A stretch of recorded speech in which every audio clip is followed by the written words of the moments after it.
Greetings, and welcome to the NRX Pharma second quarter 2021 earnings call. At this time, all participants are in a listen-only mode. A question-and-answer session will follow the formal presentation. If anyone should require operator assistance during the conference, please press star zero on your telephone keypad. As a reminder, this conference is being recorded. I would now like to turn the conference over to your host, Eric Goldstein, Managing Director of LifeSci Advisors. Thank you. You may begin. Thank you, operator. Before we proceed with the call, I would like to remind everyone that certain statements made during this call are forward-looking statements under U.S. federal securities laws.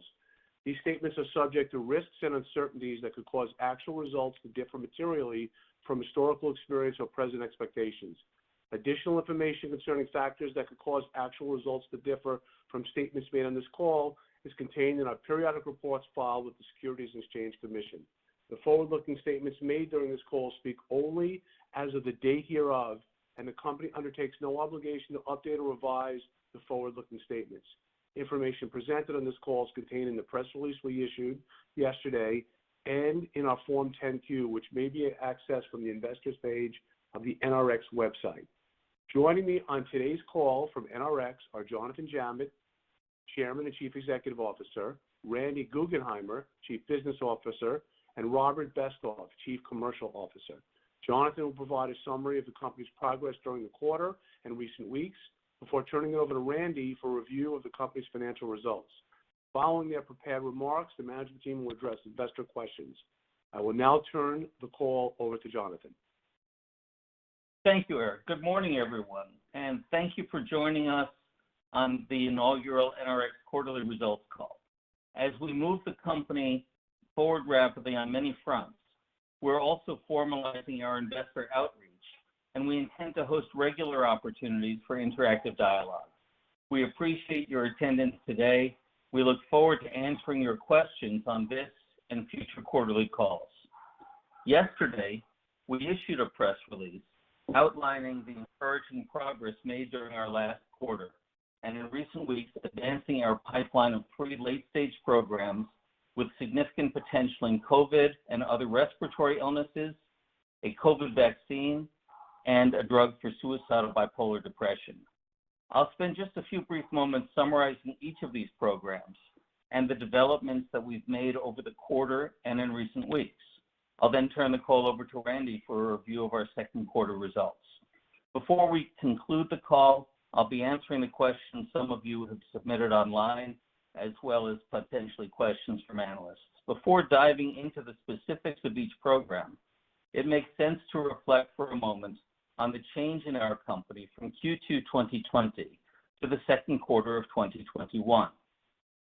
In 2020, we were a clinical stage biotech company with a single asset in CNS psychiatry. Over the subsequent 12 months, we brought a dormant drug, Aviptidil, from warehouse boxes to a candidate for emergency use authorization, COVID-19, that has now completed its first phase 2B/3 clinical trial.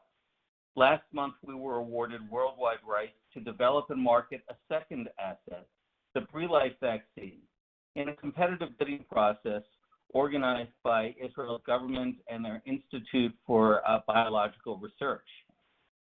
Along the way, we've developed an executive team and board that has learned how to manage the rapid change that occurs in the midst of an unprecedented public health emergency. So let's begin with an overview of our lead program, Zysami, or Aviptidil acetate, for the treatment of patients with acute respiratory failure in critical COVID-19 and potentially in other respiratory conditions.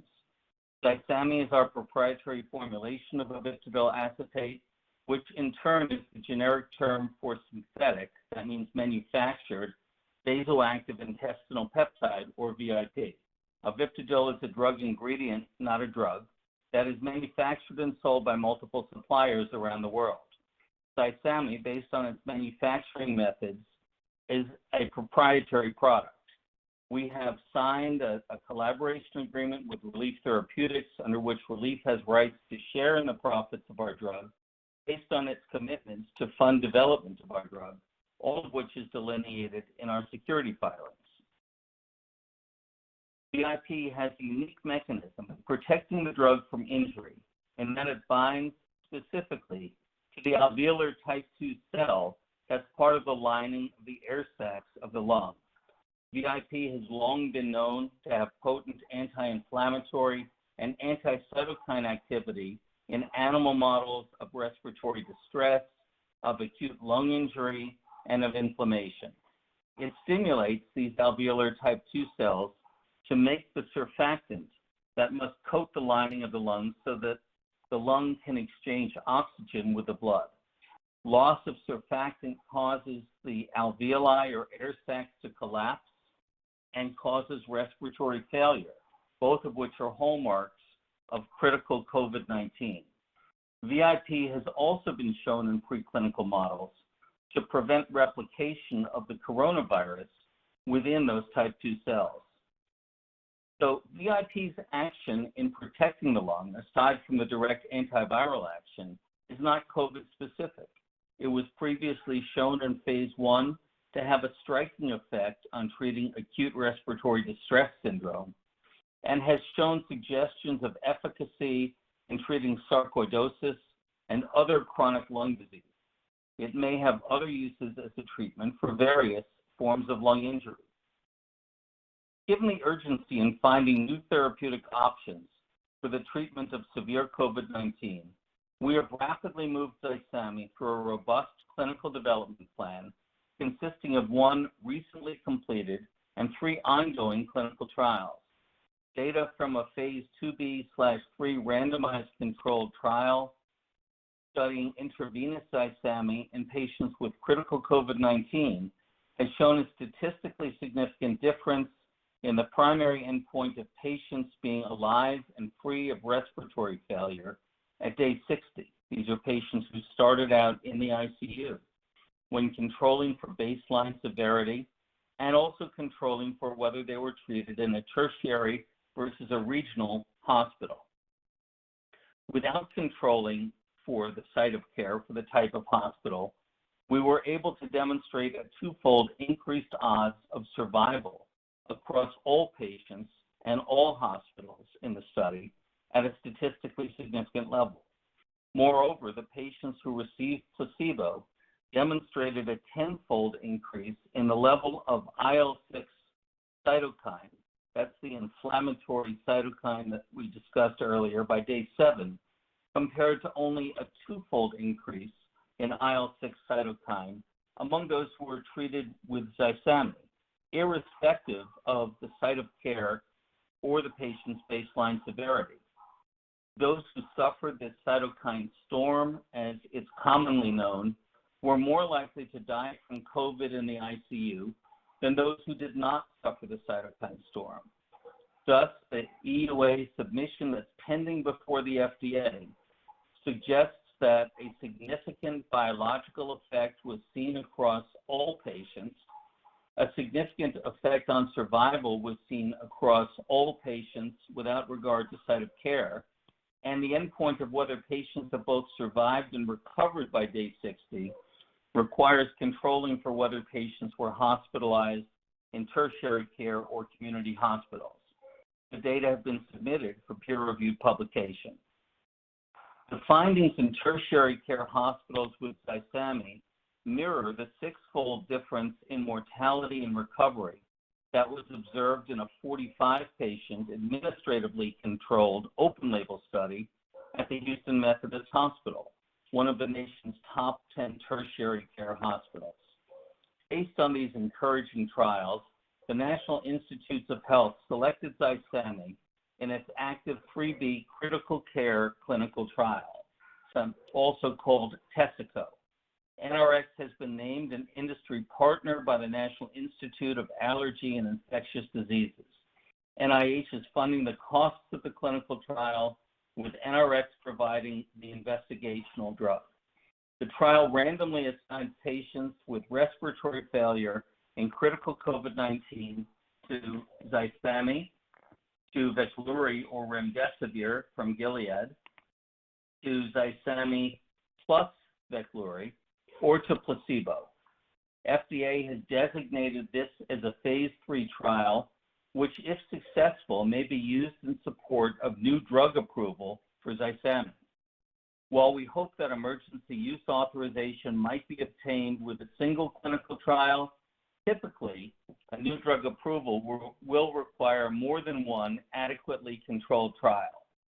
Enrollment began in April, and as of today, we're advised by NIH that 140 patients have been enrolled in the TESCO trial. So far, the trial's Data Safety Monitoring Board has reported no unexpected safety issues. A second U.S. government-supported trial with Zysami is being conducted by the Quantum Leap Healthcare Collaborative. This trial, called I-SPY, is supported by the Biomedical Advanced Research Development Authority of the U.S. Department of Health and Human Services. Ongoing studies include a phase 2b/3 randomized controlled trial of inhaled Zysami in non-ICU patients. The data readouts from these trials are expected in early 2022, and we're hoping to have a readout from the inhaled trial by the end of 2021. NRX is sponsoring a trial of inhaled Zysami for patients with severe but not critical COVID-19, not only in the U.S., but with study sites soon to open in the nation of Georgia. We originally hoped to complete enrollment by this quarter, but we were delayed as the pandemic slowed enrollment for several months. Enrollment has now accelerated with the resurgence of the pandemic. We've applied for emergency use authorization for Zysami in the United States, and we hope for an FDA decision within coming weeks. We've signed a logistics partnership with Cardinal Health in order that Zysami, if it is approved for emergency use, can reach any patient in the U.S. within 24 hours. Our interpretation of our clinical trial results is that time is of the essence when treating COVID. Outside of the U.S., we were recently granted emergency use authorization in the nation of Georgia, with additional expansion possible throughout the Caucasus region. As the spike in cases this summer has shown, COVID-19 is likely to remain an endemic problem globally, with a persistent threat of regional outbreaks. Development of new therapeutic options is an urgent priority, as Dr. Anthony Fauci stated during congressional testimony last April. We believe that Zysami, with its unique target in protecting the AT2 cell, the alveolar type 2 cell of the lung, and its effect on preventing cytokine rise in clinical trials, occupies a unique niche in the therapeutic spectrum and may ultimately be paired with other drugs that target other mechanisms. Investors have asked us why Aviptidil was not previously developed as a drug, given the encouraging results seen by its discoverer, Professor Sami Saeed, in the early 2000s. While we were not involved at the time, a likely answer is that VIP, like many peptides such as insulin and human growth hormone, is unstable at room temperature and is destroyed by many common pharmaceutical manufacturing and packaging processes. Professor Saeed's original work was conducted with small amounts of custom synthesized drug that was formulated and sterilized on the day of use in a hospital pharmacy. That was possible under the pharmacy laws of those years, but is not possible today. Although the public has focused extensively on our clinical trials program, much of our work has been focused on creating a long-term stable form of Aviptidil, and we believe that along the way, we've developed valuable know-how, some of which can become protectable intellectual property. Last month, we announced that the government of Israel signed a memorandum of understanding awarding us worldwide exclusive rights to develop and market its innovative, though still experimental, COVID-19 vaccine called BRILIFE. For those of you who don't speak Hebrew, the BRI stands for Briut, the Hebrew word for health. The emergence of the COVID Delta variant and the rapidity with which this and other variants have eroded the immunity generated by first-generation vaccines highlights the ongoing need for continued vaccination innovation, research, and development, in addition to therapeutics. The BRILIFE vaccine is developed by Israel's Institute for Biological Research. That's an institution whose roots go back to the early collaboration with Dr. Jonas Salk, who developed the polio vaccine. The BRILIFE vaccine is based on a non-pathogenic altered virus that was previously used to develop a successful FDA-approved vaccine against Ebola. This platform was further optimized by the IIBR and targeted towards COVID-19.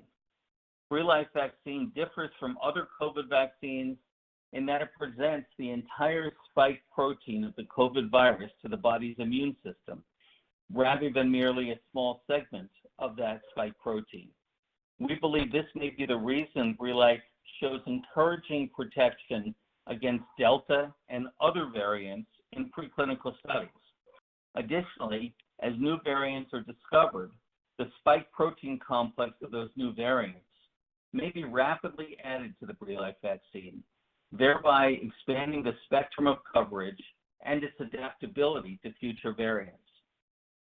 Because BRILIFE is a self-propagating live virus vaccine, we anticipate rapid and affordable manufacturing scale-up and the ability to deliver to a large population across the world should the vaccine be successful. Recently, we announced the initiation of a phase 2B trial of the BRILIFE vaccine to be conducted in the nation of Georgia. The purpose of this study was to confirm the dose level and the vaccine's ability to generate an immune response against the COVID-19 Delta variant prior to initiating a phase 3 trial in multiple nations. Originally, we planned to proceed with the placebo-controlled design that is in the final stages of enrollment in Israel.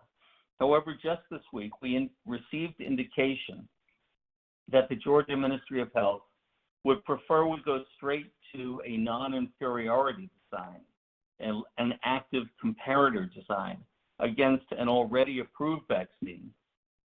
And we're in the process of revising our clinical protocol accordingly. Our Zysami program has taught us a great deal about the interaction between the COVID virus and the ACE2 receptors in the lung and elsewhere. Those are the angiotensin-converting enzyme receptors that enables the COVID virus to attack and kill human beings, even though it can infect, but it doesn't kill other mammals. Because of the spike protein on the surface of BRILIFE, it binds to ACE2 cells in the skin, or ACE2 receptor-containing cells in the skin, in the nose, and in the lung. There are some early indications that it may be even more effective when delivered by intradermal or intranasal vaccination than by traditional intramuscular injection. We expect to test these hypotheses in the coming year. We will also be observing the effect of BRILIFE in protecting against the Delta variant and even newer variants that have proven so challenging for first-generation vaccines. Georgia is a particularly promising location for clinical development because of the Richard Lugar Center for Public Health Research, named for the late senator from Indiana and built by the U.S. government in collaboration with leading scientists in Georgia. We aim to enroll sufficient patients to prove efficacy of BRILIFE against the original COVID virus and against its newer variants by early 2022. We at NRX are honored to have been selected for this project and grateful for the trust placed in us by the government of Israel, the people of Georgia, and its neighboring countries. As the Delta and subsequent variants continue to threaten the immunity generated by first-generation vaccines, we hope that this new vector-based approach may offer enhanced immunity. Let's turn for a moment to the ongoing development of our drug NRX-101 for the treatment of suicidal bipolar depression.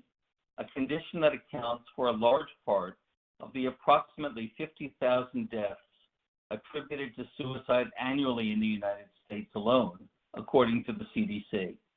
In awarding us breakthrough therapy designation, FDA agreed with us that suicidal bipolar depression constitutes a significant unmet medical need. The only currently approved treatment for this condition is electroshock therapy, or ECT. Sadly, if you know two people with bipolar depression, chances are one will attempt suicide at some point in his or her life. If you know people with bipolar depression, unfortunately, one is likely to succeed. There is a compelling unmet medical need for an orally available drug that treats the NMDA receptor in order to treat depression, but does not cause hallucinations, is not neurotoxic, and especially is not addictive. The development of NRX-101 is based on Dan Javitt's early discovery of the role of the brain's NMDA receptor in psychiatric disease, and his lifetime of research in neurochemistry that led to the award of the composition of matter patent that covers NRX-101 in 2020. So NRX-101 is a patented, dual-targeted mechanism of action.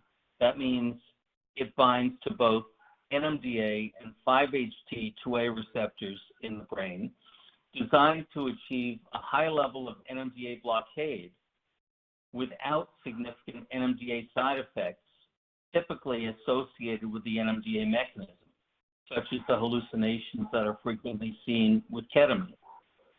5 human studies have shown a positive effect on depression and/or suicidal ideation. We have a special protocol agreement in place with the FDA for our NRX-101 pivotal trial, and NRX-101 has been granted breakthrough therapy designation, fast track designation, and has received a biomarker letter of support.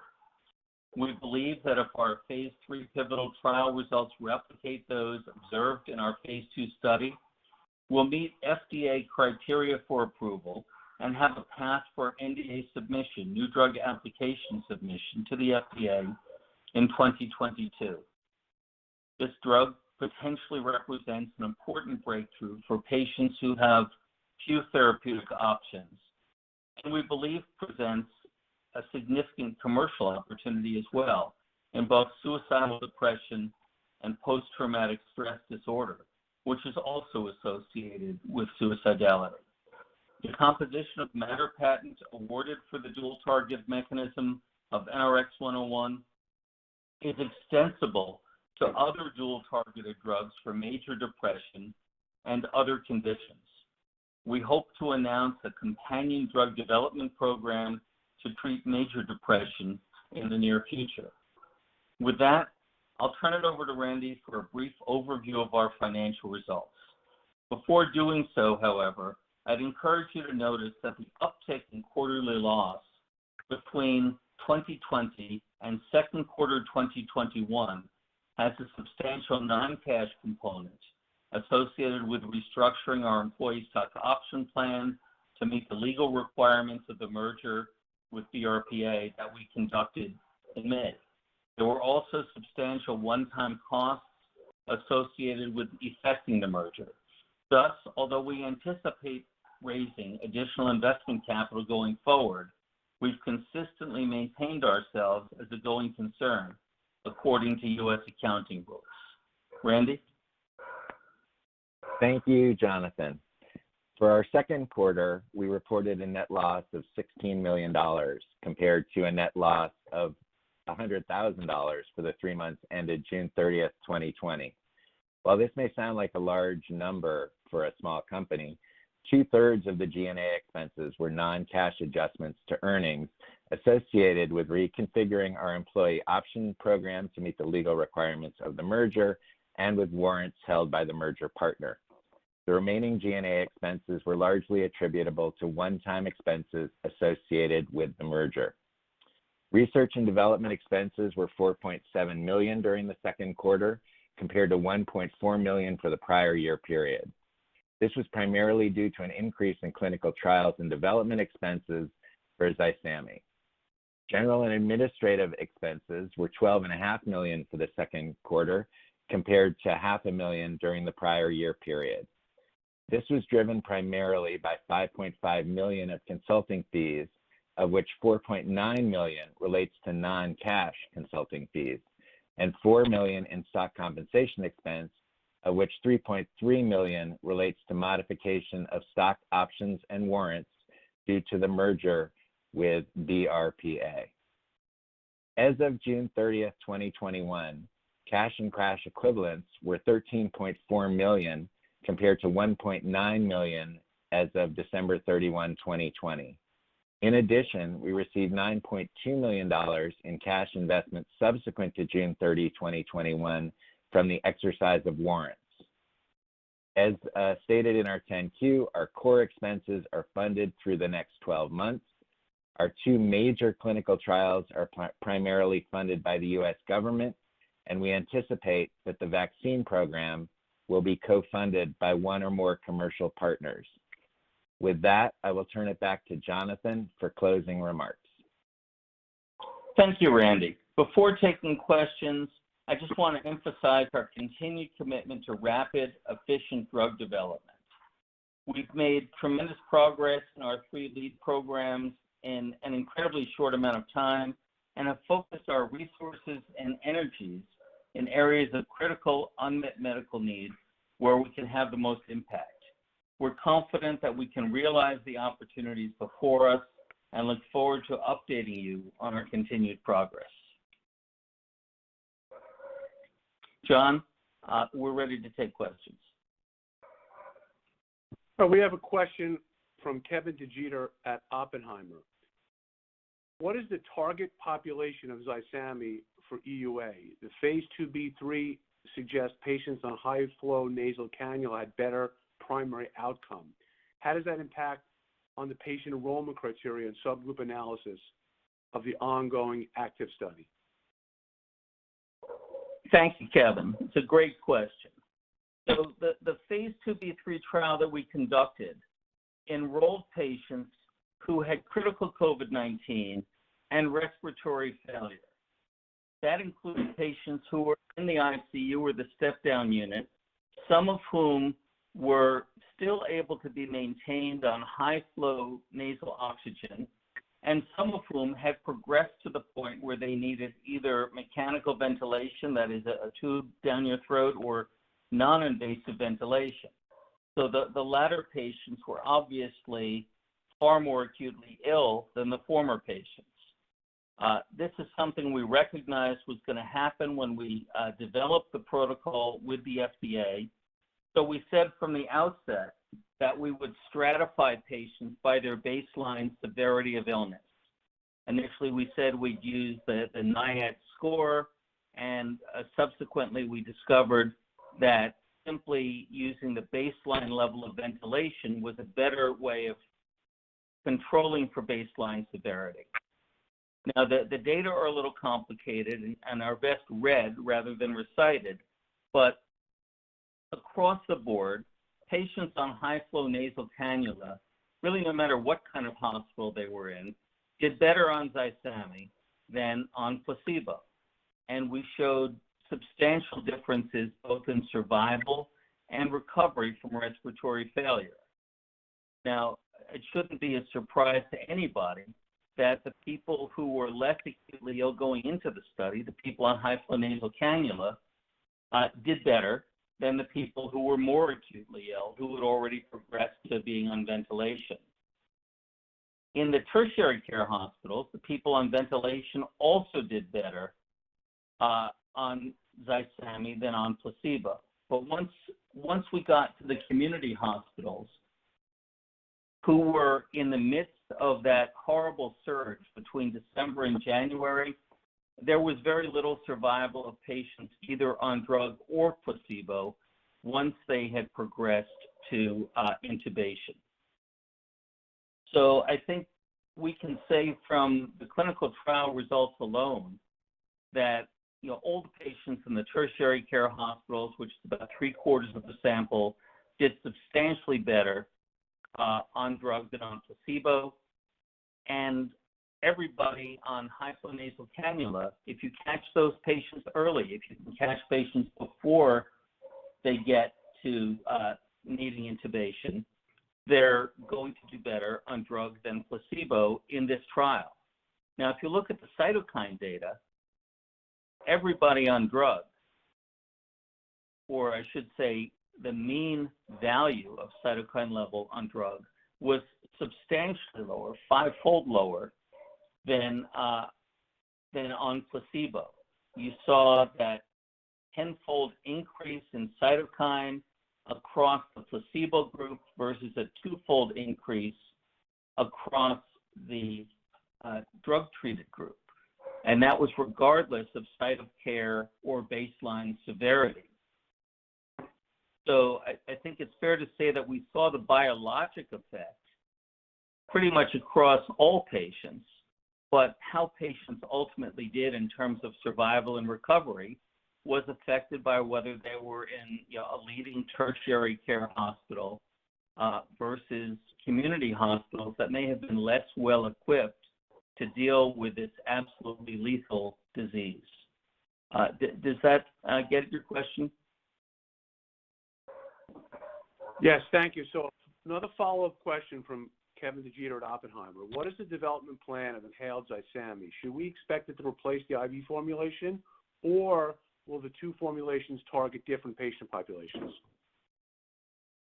Well, initially the two formulations will target different populations because the inhaled formulation is targeted for patients who can hold a nebulizer and actively inhale the drug. And we expect that the drug will be effective there because it's shown promise in other respiratory conditions. And treating the lung directly through an inhaled form of the drug is likely to actually be a more direct form of treatment than giving the drug intravenously. Now, some of the hospitals we talk to want to give the inhaled form of the drug through a ventilator. That's not something, with nebulizers, those are FDA-approved devices. We know that they create the proper dispersion of aerosolized drug in the lung. Hooking a nebulizer to a ventilator is a little bit of homemade medicine, and we don't know whether inhaled drug will ever be a good approach for somebody who's already intubated. If it turns out to be a good approach for somebody who's already intubated, that would be a major breakthrough.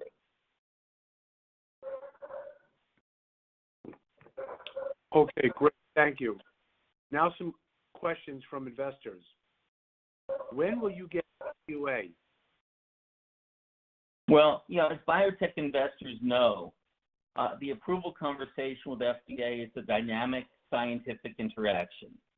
And we're far from the only company in this EUA dialogue with FDA, but we're encouraged that FDA asked its first questions of us within a few weeks of our EUA submission. We continue to engage with FDA in providing additional statistical analyses in order to support their review.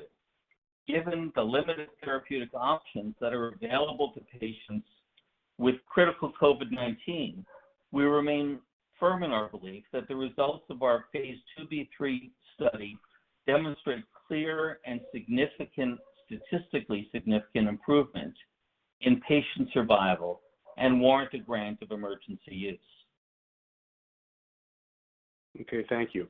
Next question, why is the FDA taking so long? Well, as we said, we're in a continual dynamic dialogue with FDA, and we've been responsive to their requests for additional analyses and data. There's no statutory timeline for emergency use reviews. On the other hand, I think we see that FDA is processing these emergency use reviews actually far more quickly than it processes traditional drug approval reviews. The country urgently needs new treatments for critical COVID-19, as evidenced by the many calls we get from physicians and patients. And we think FDA recognizes that. We know FDA recognizes that and is moving uncharacteristically quickly towards approving new treatments. Next question. What was the process for grant of EUA in the Caucasus region? So in the nation of Georgia, the process was a little different from the FDA process in that the National Physicians Society reviewed our clinical trials data and made a formal recommendation to Georgia's Prime Minister and Minister of Health in favor of emergency use authorization. That was the basis of the grant of EUA. Other medical societies in other countries have approached us and are in the process of conducting their own independent reviews. Okay, so we have another question here. Who owns the patent to Aviptidil, and why won't you face generic competition? Well, investors have frequently asked us whether our drug is generic, given that we have no patent protection on Aviptidil itself, just like there's no patent on insulin or other natural peptides that are highly successful drugs today, such as human growth hormone. There is a current patent on specific formulations of Aviptidil using certain buffers at specific acidity ranges. However, one of the inventors on that patent advised us that use of buffers with Aviptidil can inactivate the peptide and must be avoided. We've discussed that in our securities filings. Because of this advice, we formulated Zysami without using any buffers. Aviptidil's never been approved as a drug in the United States or in most other major markets. Therefore, should our drug succeed in gaining approval, we expect that it will be afforded what's called data exclusivity for some period of time by FDA and other regulators. During this period of time, the clinical data that we generate in support of approval can't be used by others to file a generic drug application. We also hope that the formulation work we've done to create Zysami, which is our proprietary stable form of Aviptidil, will yield patents that provide additional protection. Lastly, we've announced partnerships with two companies, TFF and Mankind, who have extensive experience in turning peptides such as ours into dry powder, room temperature stable products that have long-term patent protection. What is happening in your partnership with Relief Therapeutics? Well, we've signed a collaboration agreement with Relief Therapeutics, under which Relief had the right to fund costs of development, formulation, and clinical trials in return for a predetermined share of profits. All of this is detailed in our public filings, including our 10-Q filed yesterday. As we've disclosed, Relief chose not to fund significant portions of the development program or to fund the inhaled use trial. Therefore, NRX funded those activities with other sources of capital. We remain committed to arriving at a mutually agreeable business relationship with Relief going forward. Now we have a question on the vaccine. Why get involved in a new vaccine? Isn't the world already vaccinated? Well, unfortunately, only a portion of the world is vaccinated.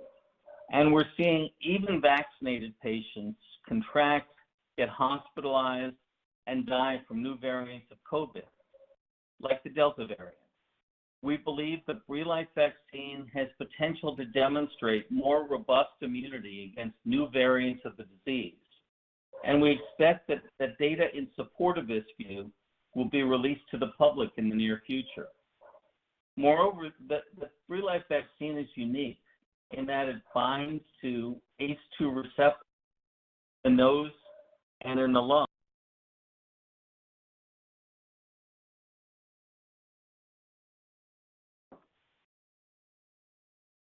And that enables it to be delivered by nasal or inhaled dosing, and it may create what is called mucosal immunity. Most vaccines work by creating circulating antibodies and immune cells against the virus.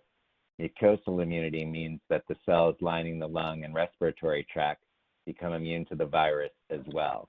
We're concerned that this virus will continue to mutate and create variants that bypass any vaccine. Just like influenza, we expect that people will need to be revaccinated on an ongoing basis, and more convenient routes of administration will be important for patients. We look forward to organizing a Science Day for analysts and interested investors in the near future to share the basis of our enthusiasm for this clinical development program, and we thank the IIBR for selecting us as its partner. Thank you, Randy. Thanks for picking that up. No problem. I'm showing no further questions in the queue at this time. This concludes the NRX second quarter results conference call. Thank you all for participating.